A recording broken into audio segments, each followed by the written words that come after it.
I recently bought a Megalodon 38% keyboard. I looked online and I didn't see much about it other than some like written reviews, maybe some stuff on YouTube, but nothing like how people use it on like a legitimate level. You know, you get people like, "Oh, I have a shortcut to open up Chrome," or I press play and pause and it's an add-on to my smaller keyboard. I wanted to use this keyboard for video editing, Adobe Premiere Pro in particular. I started getting down the hole of how can I do stuff in the editor and have to not lift my hands. How can I optimize my key commands even better? You know, a lot of stuff is modify your keys, controls, and alts and shifts and stuff, and you're still using the mouse for a lot of things. But if you do want to do more things that more movements that require less mouse, you need to use that modifier a whole bunch. I think you could probably get away with a keyboard, regular old, keyboard that clicks and clacks or whatever. But the thing that I liked about this was that it had the wheel on it and it had the knobs on it. I want to give a little demonstration of how I use this keyboard in a sense of rough cut edit, straight clips out of camera and turning them into something that can move you through the edit much quicker. This has benefits of its own, and it's a cool piece. I have a small desk, so I put this keyboard aside, the regular full-time keyboard, and I just sort of leave this here.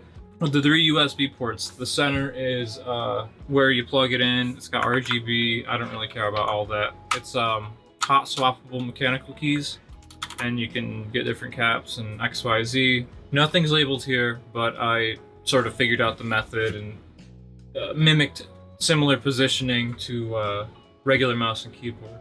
I will say that this side is a lot of ins and outs and undos and copies, and then this is a lot of like getting around the timeline. You can have 4 profiles on it, which is kind of cool. So if you did want to make a version for a fast cut edit, and then maybe you wanted to do something for color or maybe something more audio focused, I've heard people take these knobs and they do scale and XY axis. As I'm currently using this, just rough cut, listening for people's speech, getting them from the bin into the timeline. I have it so this key gets you into the bins, this one puts you in the source monitor, and this drops you into the timeline. You would have to do a shift modifier normally. So if we're in a bin, we can use the jog over here that I have, I think, set as arrow keys.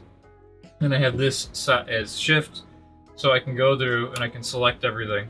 If you select too many clips and you open them at once, which you could do with Shift O, they'll open up into the source monitor. However, you may run out of capacitance because Adobe only allows someone to be open at once. So if you had 100 clips, you might be a little screwed. I only have, I don't know, 9, 10, something like that. Shift O. I know that's O because I use it as my out. So now that they're opened up, we can cycle through all of the clips. And yeah, it's a little laggy. I mean, that's just Premiere for you. But when you're actually using this, it's not bad. You have the ability to nuance it without using your arrow keys. It's kind of nice. It's not so repetitive. It feels a little more natural. We'll cycle through, and I have that set to home so I can go to the front of the timeline. Let me put these headphones on so I can actually hear what's going on. We'll just get like a few clips in here, and we'll just get some references and can show you how to go through from there. So we're at the front here. So camera's speeding, and yeah, just go for it. Give us the rundown. All right. Normally you'd say, okay, that's a good spot to start. Is it in? What's up, everyone? Tyler with Classic Car Club here. First race of the season for road racing on motorcycles is coming up this weekend, and in true form, I've left everything until last minute to get my bike, get myself prepared. It's handy for vocal or for speech. It'd probably be better, better for, you know, visual picture rather than voiceover. So let's just say that that was a successful clip and we want to use it. I have my in and out, and I can just press this and drop it into the timeline. You can see where this is going. Dive in. And then I can clear my in and out with another key, but you don't have to as long as you're replacing your ins and outs. All right, where do I want to start? So he's going around. That's kind of all right.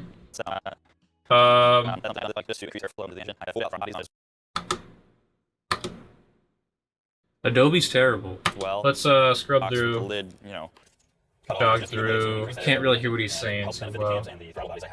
It's definitely a poor man's or a DIY method to do more of a cool air intake, if you will. Because normally, obviously, there's a lid and then a tiny snorkel that takes the air in on the front. So let's run that back a little bit. We could manually do it.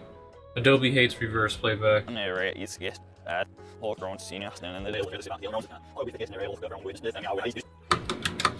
Let's just do it there. DIY method to do more of a cool air intake, if you will. Because normally, obviously, there's a lid and a tiny snorkel that takes the air in on the front of the board. But yeah, it's a good way to reserve the air filter is definitely higher than the So that was probably an alright part. Drop that in, and we can actually zoom a little bit here. I have that size zoom. That is super handy with a timeline. Being able to see how far down the timeline you are and what's really going on is quite convenient. And I like to see how everything sort of sits. Go back over. Really? Got a fresh one to toss in. Let's see what other stuff is in here. These being adapter brackets and not actual bolt. These are brackets that go on.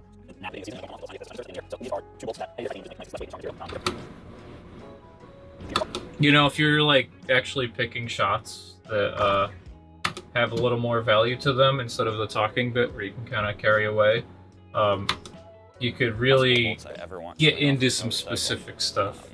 Horrific things happen when it's more of a slower pace. I'm trying to make this acceptable for YouTube, where it's not too boring and drawn out. You're not here to edit with me. You're here to see this keyboard. I'm gonna go through and get a few clips and show you the sort of other side of the edit. Okay, so now we have a few clips. Let's go into the timeline. One thing I should note about the playhead is that for this to work well, have the playhead select the clip. With the waveform on the clip, we can really see what's going on. What's up? So we can make a cut there. What's up, everyone? Tyler with Classic Car Club here. We'll cut them there. First race of the season for road racing on motorcycles is coming up this weekend, and in true form. And motorcycles is coming up this weekend, and in true form, I've left everything until last minute to get my bike prepared and get myself prepared. But we're diving into it. We'll get rid of the We're diving into it now, finally, needless to say. As you can see, we'll undo that. Bike's just about ready to ride. Just a little bit of work here today. Just gonna be doing, getting suspension on the bike, some little odds and ends, a lot of cleaning for the most part. And just trying to do what I can to make sure my equipment's ready to go, and hopefully we can go fast. My equipment's ready to go, and hopefully we can go fast. Then we could actually select and delete, and we could bring this back over here.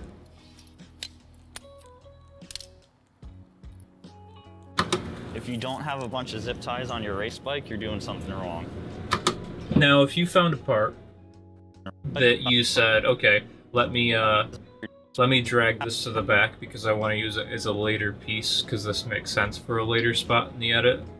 That's how I think about edited times. I have a copy and I also have a cut. So go to the end of the timeline, and I like to just queue up things that I think I might use at the end. You can do that. Your editing style may vary, but this is one of my methods. We could zoom out, kind of get around the timeline quicker. Transponder is off. Right here. Make a cut there, and we'll get the click of the stand going in. Something like that. You know, this is a good time to show if we wanted to insert another clip or another section of clip. So say we're back into the source monitor and we wanted to put in this part into that empty spot. We'll in and out it. Compromise in one area to benefit in another. So that would, we can drop it in like that, or we can push the other clip forward. These two here are set up as the comma button and period button. Then we could drop back down to the timeline and we could say, okay, let's snug those up. Let's pull that, oops, we didn't want to delete that. Let's pull this together there. Let's zoom in and figure out what we had going on here. We want to shorten that. In one area to benefit in another. Cut. Cool. Right there, we'll get a little If you closer don't to have the a bunch of zip speech. ties on your race bike, you're doing something wrong. That's it. So, What's up, everyone? Tyler with Classic Car Club here. First race of the season for road racing on motorcycles is coming up this weekend. We're diving into it now, finally, needless to say. As you can see, bike's just about ready to ride. Hopefully we can go fast. So this air filter... we'll get a little bit off of that, because he kind of hangs out for a minute. Go fast. So this air filter...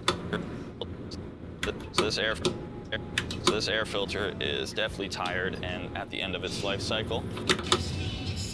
All right. So air filter is in, transponder You is know, off. don't mind the audio. We haven't run any effects over it. To compromise in one area Labs, to wireless. benefit in another. If you don't have a bunch of zip ties on your race bike, you're doing something wrong. What's up, everyone? So it's on loop, but that's sort of how you can get around and really utilize the dials, and at least how I utilize the dials.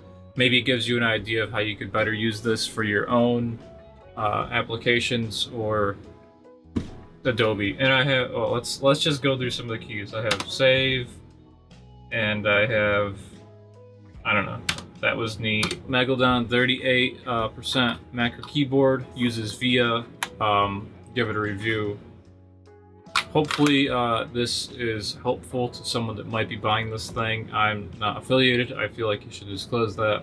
But I was genuinely curious about this piece of gear because I felt that it could make my workflow faster. Thanks for watching.